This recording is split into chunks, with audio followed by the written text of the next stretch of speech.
two principles have to underpin what we do. The first is that we in Europe know how long and painful the journey towards liberty can be. What we've learnt in Europe the hard way is that we need deep democracy, respect for the rule of law, freedom of speech, respect for human rights, an independent judiciary, and impartial administration. It requires enforceable property rights and free trade unions. Not just about changing governments, but about building the right institutions and the right attitudes. The spectre of religious intolerance casts its shadow. Witness the recent events in Egypt, finding its excuse in uncertain times to play on fear and to wreak destruction. Honourable members, freedom of religion or belief is a universal human right that must be protected everywhere.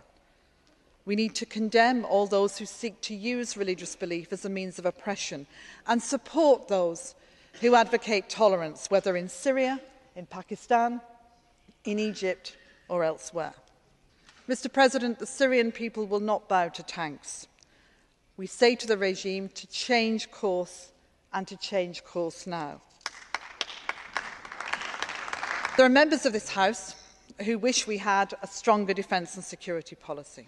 I say to them this: in the last few weeks and months, we've seen how far we've come in some ways, but in this, I would say, honourable members, how far we still have to go.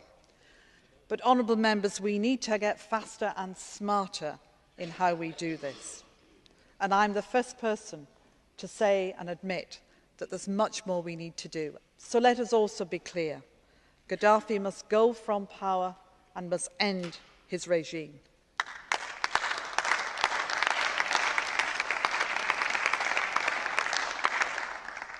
I intend to open an office in Benghazi so that we can move forward on the support we've discussed to the people,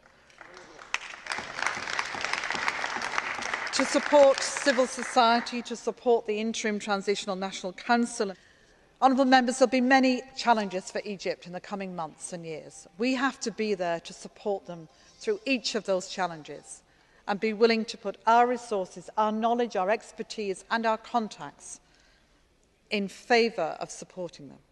We have to engage the leaders in Bosnia to get their eyes off the floor of thinking about only their own communities to thinking about the needs of their country and to see their future and to see the European Union.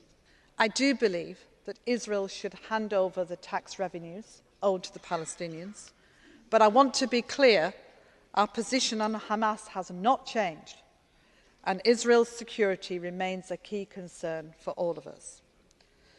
And I want to also say that I don't consider a flotilla to be the right response to the humanitarian situation in Gaza. We've put forward proposals to Israel to support that greater access. I want to see the people of Gaza with a future, but I also want to see Gilad Shalit, captive for years in Gaza, given the chance to go home to his mother and father